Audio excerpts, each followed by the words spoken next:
Sunday special में आपका स्वागत। दोस्तों, आज का ये वीडियो उनके लिए है जो ज्योतिष विद्या पे विश्वास करते हैं। आपको पता ही है कि हर रविवार को हम एस्ट्रोलॉजी से संबंधित वीडियो को लेकर के आते हैं और आपको हम जानकारी देते हैं कि ग्रहों का क्या प्रतिफल होता है। अगर आप भी किसी समस्या से जूझ रहे हैं तो आप ये वीडियो देखिए। हो सकता है ये वीडियो और इसके पीछे का जो भी वीडियो हमने बनाया है वो आपकी समस्या का समाधान लेकर आए। तो चलिए वीडियो को शुरू करें। आज हम आपको जिनसे मिलवाने जा रहे हैं वो किसी परिचय के मोहताज नहीं है। जी हाँ, पंडित विंध्याचल लाल देव जी, जो समय समय पर अपने अनुभवों को आपके साथ शेयर करते हैं और ग्रहों की जानकारी और उससे उत्पन्न होने वाले समस्या और उसके समाधान के बारे में बताते हैं। बाबा, आपका एक बार फिर से स्वागत है हमारे यूट्यूब चैनल पर। धन्यवाद। बाबा, आज हम लोग किस ग्रह के बारे में बात कर रहे हैं? आज हम लोग इसके पहले तो करीब सभी ग्रहों के विषय पर हम लोग चर्चा कर चुके हैं, लेकिन आज हम लोग राहु केतु के ऊपर विचार करें। राहु केतु दोनों एक साथ क्यों बाबा? इसलिए कि दोनों एक ही हैं और संयोगवश दोनों अलग कर दिए गए हैं। राहु जब समुद्र मंथन के पश्चात अमृत पान में गलत ढंग से अमृत पीने का प्रयास किया तो भगवान विष्णु ने उसके सर को और धड़ को अलग कर दिए। तो उस समय से राहु और केतु हो गया। ठीक है ना? दोनों ग्रह जो हैं, चूंकि अमृत इनके अंदर चले गए थे, अमृत तो ये एक आध घूंट पी लिए थे, इसलिए मर तो नहीं ये सके क्योंकि अमृत का पान किए हुए थे।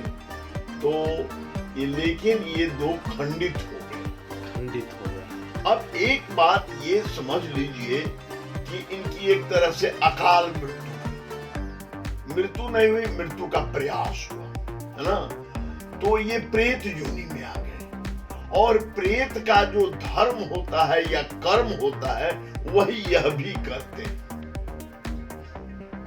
ये आपको जान लेना है। इनकी अपनी कुछ नहीं है, वो जिनके साथ रहते हैं उनके गुण को ये चौगुना बढ़ा देते हैं या उनके अवगुण को चौगुना बढ़ा देते हैं। जिस जगह पर भी राहु केतु बैठते हैं, एक तरह से ये हमेशा प्रेत का काम करते हैं।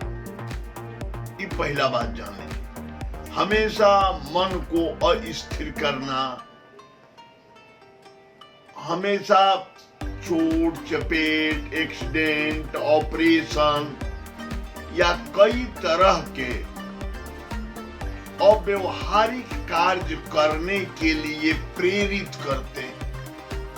इनके समय में सफलता तो मिलती है। इनका कालखंड 18 साल का राहु का होता है और 7 साल केतु का होता है। ये राहु केतु अब हमारे जो 27 नक्षत्र है उसमें आद्रा,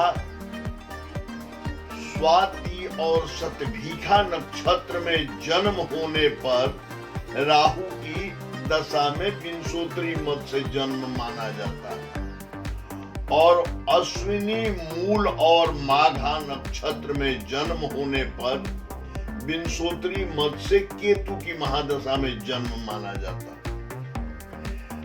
अब राहु की दशा में प्रभाव जो है वो 18 साल का होता है और केतु का 7 साल का होता है। दोनों समानांतर चलता है या फिर अलग अलग? हाँ, दोनों का। आप ऐसे भी आप देखिए ना, एक धड़ है और एक सर है, तो सर की कितनी लंबाई चौड़ाई होती है और धड़ की कितनी लंबाई चौड़ाती है, उसी हिसाब से इन लोगों का अपना जो है वो स्थान भी लिए हुए हैं।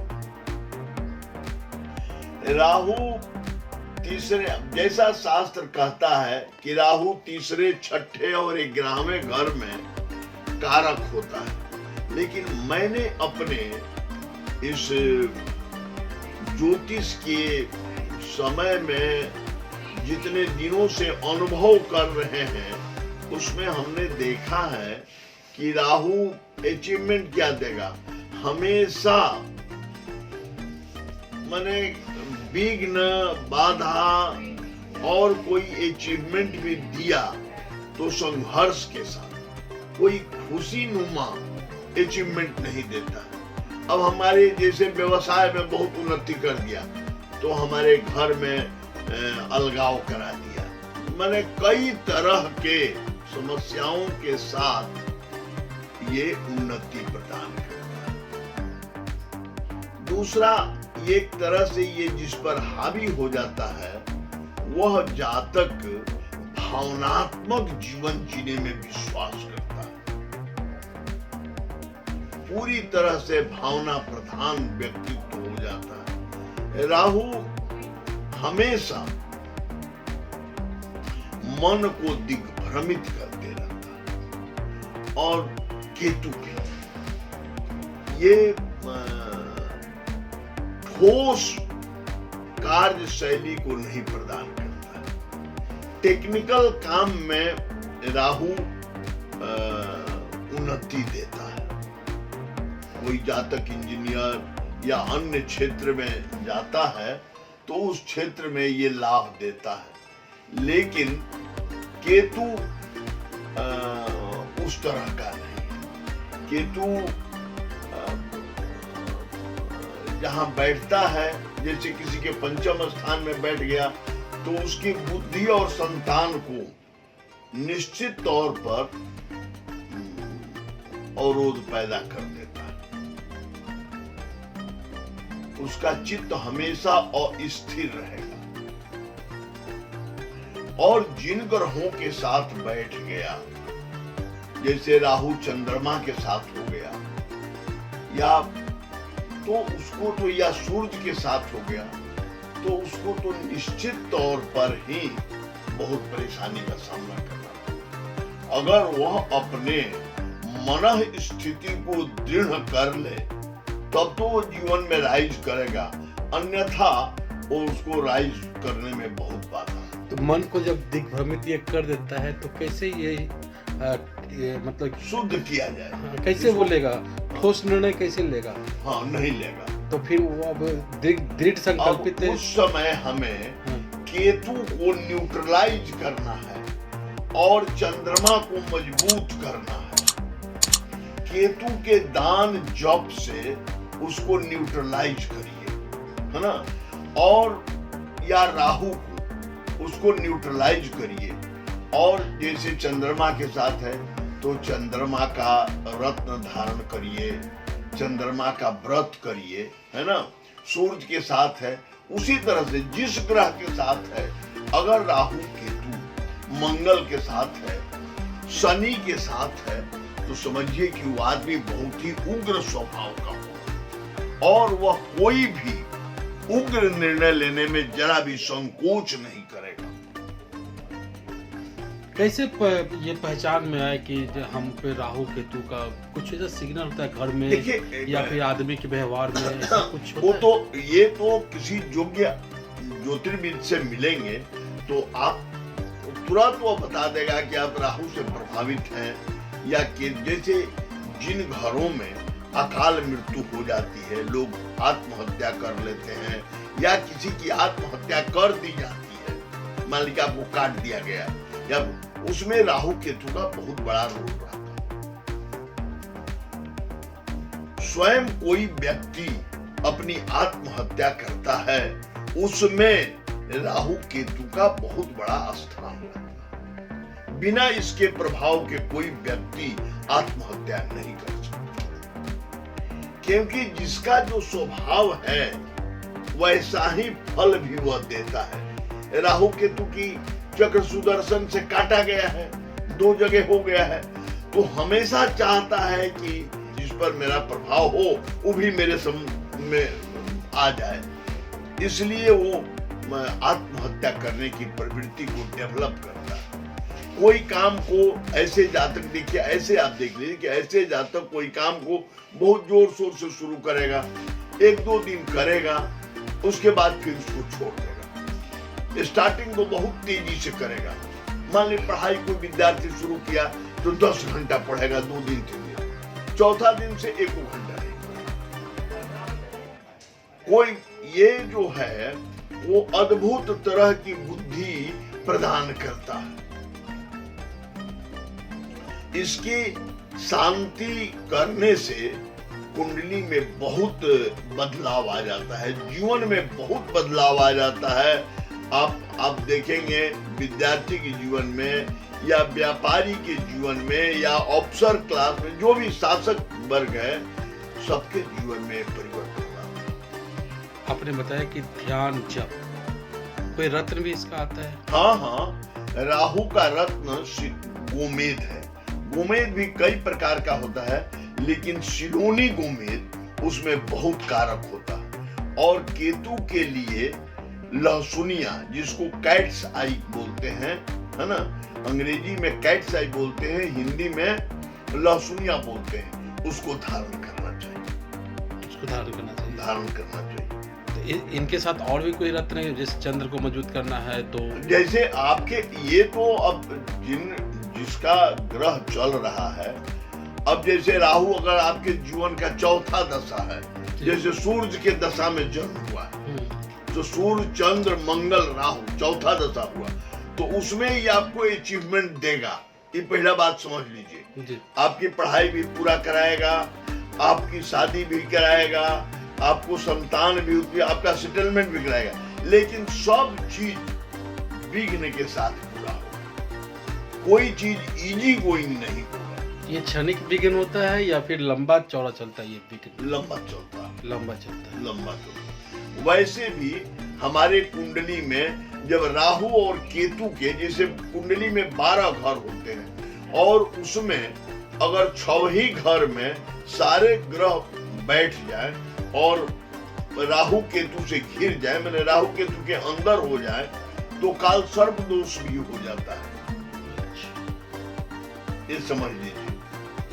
अब राहु बृहस्पति के साथ बैठ जाता है तो गुरु चंडाल योग हो जाता है।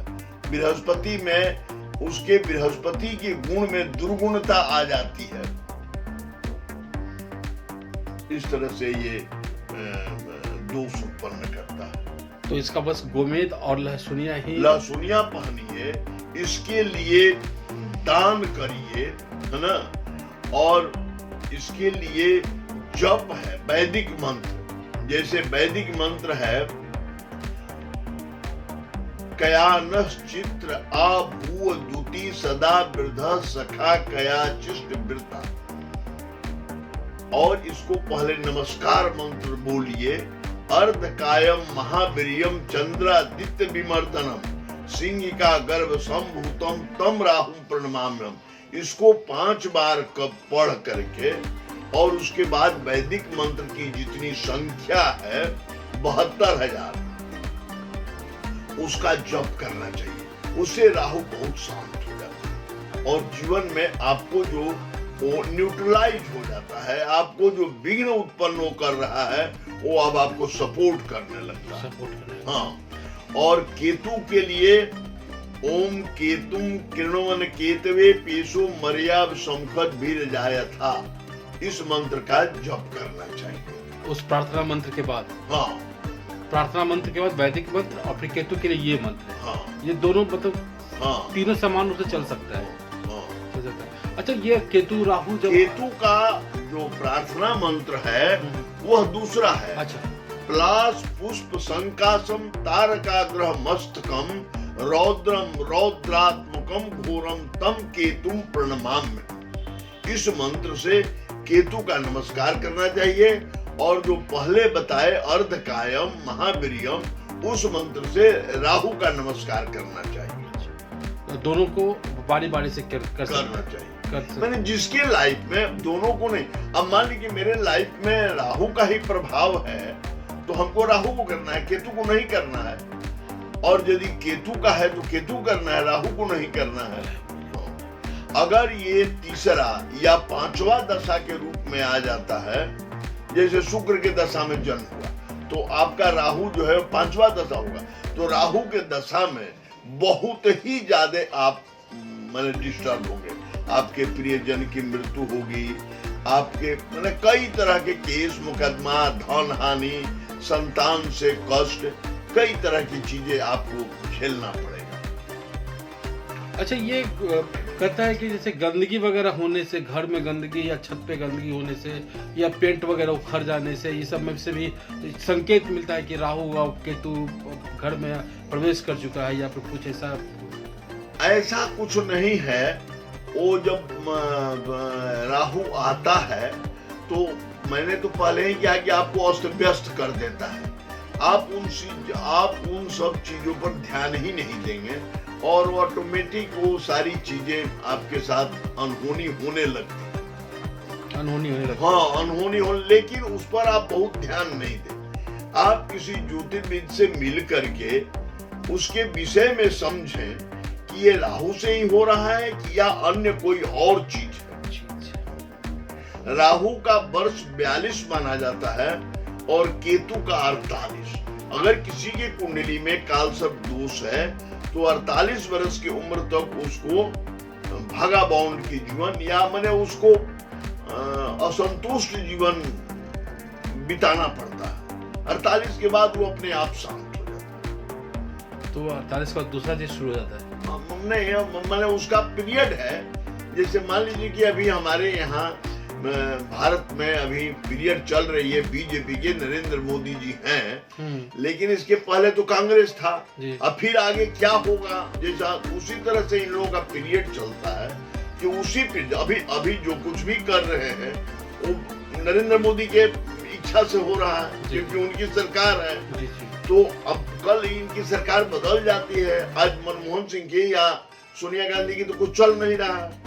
तो उसी तरह से इनकी जैसे 48 वर्ष हो गया, 42 वर्ष हो गया, तो ये कुछ आपको अब तंग नहीं कर पाएंगे चाह कर।